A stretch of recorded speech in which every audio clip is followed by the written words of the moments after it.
Hi, I'm featured, but I don't have a face. Subscribe and leave a comment to see your face in the next video. What black market did kids at your school run? When I was in the 6th grade, a teacher sold candy in between classes at marked up rates. A student decided to undercut her. That put an end to all candy sales. I would buy 6 packs of soda for $1.79 and refill the 6 sodas for a total of $3. Not labeled for individual sale. Come on bro, you gonna report me? FBI, hands in the air now.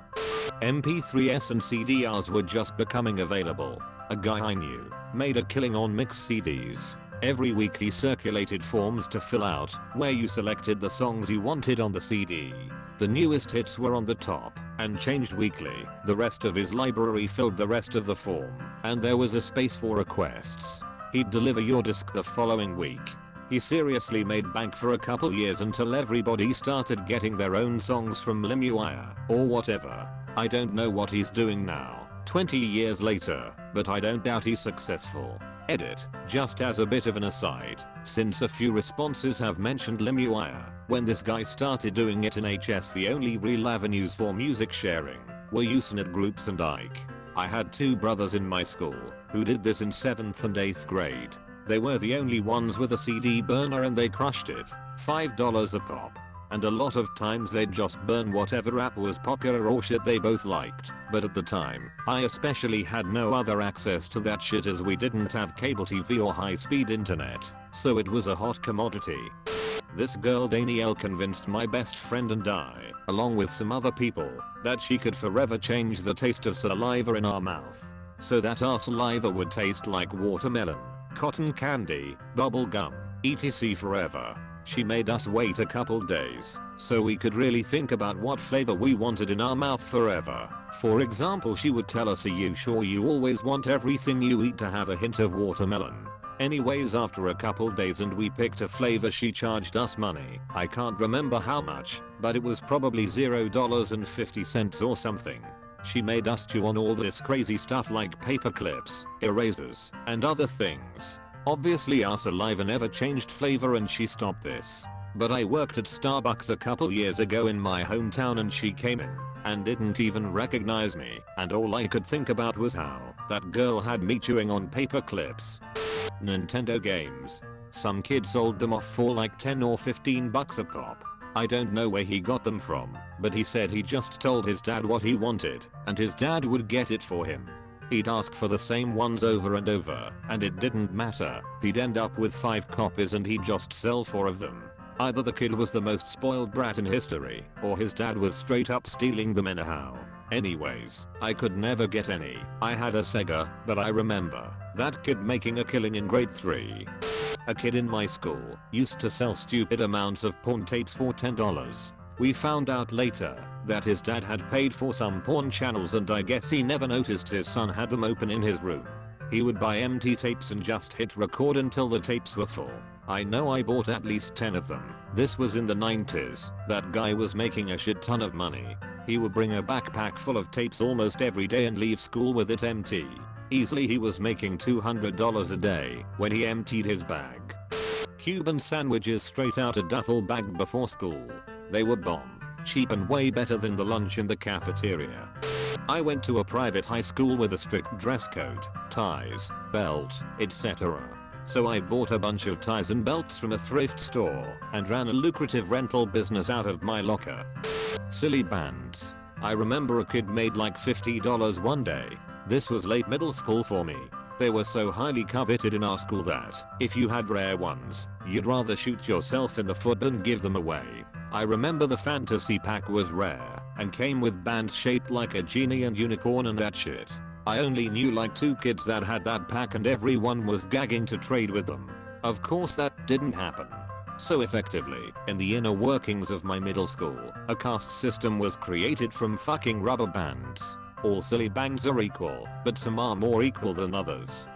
Apple laptops in middle school. Some had iTunes, some didn't, and the kids wanted it. So I apparently was the only one who knew how to transfer the installer with my USB.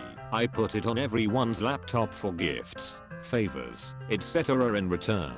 Got caught by the sub that day. I told her it was my flash drive, I could do what I wanted with it. And that's how I got my second detention of my life. Apart from the 20 minutes before the morning bell rang where everyone crowded around the front of the school being an open air drug market, there were always dice tournaments. The rules were 2 people put down X amount of money on a game, then both people rolled 2 dice at the same time. Whoever got 7 or 11 first won the money. The winners of the first rounds would play each other for the amount of money they won in previous games. This went on until the bell rang, or it was broken up by teachers/school administrators. Things often continued in the afternoon after school let out. So many people got detention and suspended for repeat gambling. Looking back, it was hilariously stupid how much money was won and lost on a game of pure luck, and the sheer number of people who got in trouble for it. Yes, I was one of them. Banana chips were 25 cents in the vending machine in middle school. I always went to school early, so I always ended up buying all of them and selling them for 50 cents a bag. 2 years ago I was a sophomore in high school, and freshmen weren't allowed to go off campus but everyone else was. So I'd take orders, go to the local fast food shops, and get the goods. I'd up the price by about $2 and ended up making about $200 a month. Used to crush up warheads and mix them with sugar. Sold them by the straw with the ends melted. 0.50 a piece. Hey kid, want some death sticks? You don't want to sell me a death stick. You want to go home and rethink your life. I was in elementary school when pogs were big. Everyone had cool slammers and stuff, but I didn't have money for good ones. My dad made one out of 1/2 inch mild steel for me and used an engraving pen to make a simple pattern. Everyone was asking me where I got them from. I didn't want to lose my unfair edge, but I also knew I could make money. My dad had a big sheet of this 1/2 inch steel. I told them I was the only one who could get them. I sold them for $15 a pop. My dad kept 10, I got 5. And that's when I learned what overhead was. I lived in an area with a lot of retiree age people, a lot of which ended up raising their grandchildren. It really isn't a good area. Being older and from a rural area, they still don't trust online sites like eBay or Amazon. So I started ordering people things from those sites for actual money and added a charge for me to be making money off of it. It eventually got shut down because I got someone a USB in the shape of a pistol. It was the size of a USB and clearly a USB, but it didn't matter. The principal actually got the police involved to try to get me in real trouble. During a drug search at my school, a guy got in trouble simply for having a shirt in his truck with Sex Pistols on it. Zero tolerance is a freaking mess. I used to sell Coke, the drink, because they didn't allow fizzy drinks to be brought in. Pablo Frescobar. So I just heard this story from one of my father's employees. We'll call him Fitz. When Fitz was in 5th grade, he sold cinnamon toothpicks that had soaked in cinnamon extract. He made a killing. This girl Karen wanted to get in on the action. She started selling the toothpicks too. Her older brother also had a toothpick business on the side. Karen's brother liked to sell toothpicks that have been soaked in LSD. You can see where I'm going with this. One morning Karen grabbed the wrong toothpicks and sold them to her 5th grade classmates. 5th graders, tripping their balls off.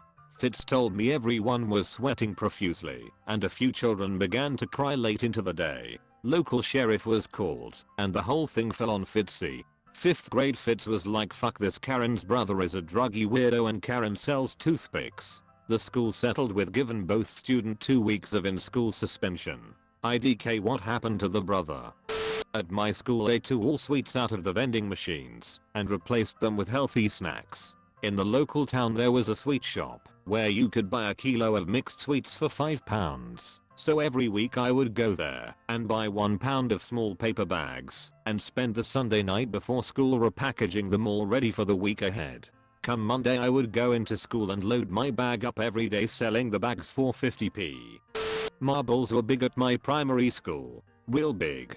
It got to the stage where they were only allowed for 3 months a year, as we would no longer discuss anything but the game we had other make we wanted to pay for. That was marble season. Now you could buy a big bag of cat's eyes from the supermarket, but they wouldn't get you far.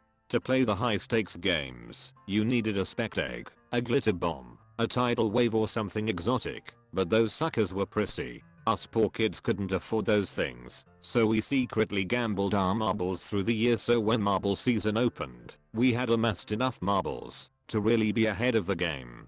Being caught with marbles outside of marble season was bad.